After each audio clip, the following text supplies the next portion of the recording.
హైదరాబాదులోని మధ్యతరగతి కుటుంబ నేపథ్యం నుండి వచ్చిన ఒక సాధారణ యువకుడిగా మొదలైన నోయల్ గారి ప్రస్థానం. మాది షూటింగ్ వికారాబాద్ అవతల 2.5 hours పట్టేది. నాది ఒక్కటే ఒక షాట్. అజయ్ అన్న నా మీద ఇలా తుడుచుకుంటాడు తినేసి. ఆ ఒక్క షాట్ చేయడానికి నేను వెళ్ళి మళ్ళీ రిటర్న్ వచ్చేసాను. నాకు చాలా ఇష్టం శివ సినిమాలు చేయడం.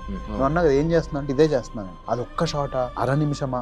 మా మేకప్ మ్యాన్ ఏమన్నాడంటే, సార్ నేను మేకప్ చేసినంతసేపు లేదు సార్ మీ షూటింగ్, నేను ఆర్టిస్ట్ ని, నేను అక్కడ ఉంటే అర నిమిషమైనా నేను ఏం చేశాను ఈరోజు, ఎంత కష్టపడ్డా నువ్వు చూసే కదా కల్లారా. నాకు చాలా ఇష్టం సినిమాలు అంటే, చాలా ఇష్టం డార్లింగ్, నాకు ఇష్టం డార్లింగ్. నాకు ఏ రోలైనా చేస్తాను, ఏదైనా కాదు, ఏదైనా కాదు. బహుముఖ ప్రజ్ఞాశాలిగా తెలుగు ప్రేక్షకుల హృదయాలను గెలుచుకున్న యువతకు ప్రేరణగా నిలుస్తూ నటన, డాన్స్, సంగీతం, సాహిత్యం పట్ల అపారమైన అంకిత భావంతో స్వతంత్ర సంగీత నిర్మాతగా, రేడియో జాకీగా, గేయ రచయితగా, నటుడిగా ఎన్నో రంగాల్లో తనదైన ముద్ర వేశారు.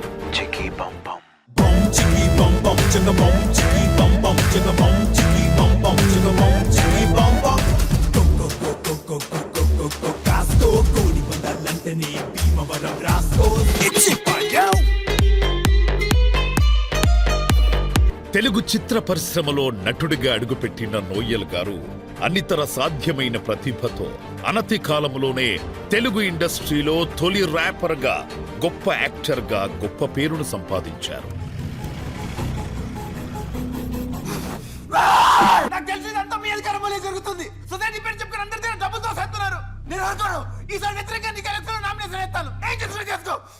బహుముఖ ప్రజ్ఞాశాలిగా తెలుగు ప్రేక్షకుల హృదయాలను గెలుచుకున్న యువతకు ప్రేరణగా నిలుస్తూ, నేను ఎవరికైనా ఏమైనా చెప్పాలి అంటే, నీకు నిజంగా ఏదన్నా చేయాలనుకుంటే మాత్రం ఈ సైడ్ డిస్ట్రాక్షన్స్ అస్సలు పెట్టుకో. ఎవరెంత చెప్పినా సరే బాధపడేది మనం ఒక్కళ్ళమే. ఆ టైం మళ్ళీ రాదు.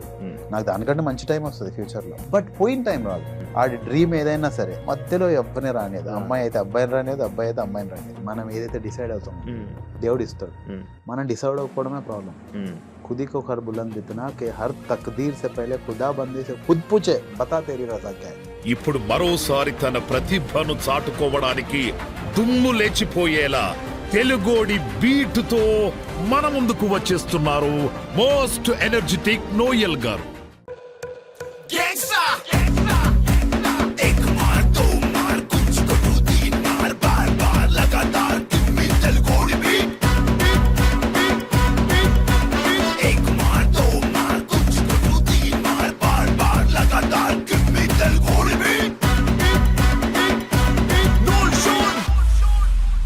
చాలా హ్యాపీగా ఉంది. డైస్ ఆర్ట్ ఫిల్మ్ అందరితో నేను కొలాబరేట్ అవుతున్నాను. గ్రేట్ కొలాబరేషన్ అండ్ కుమ్మేద్దాం మనం.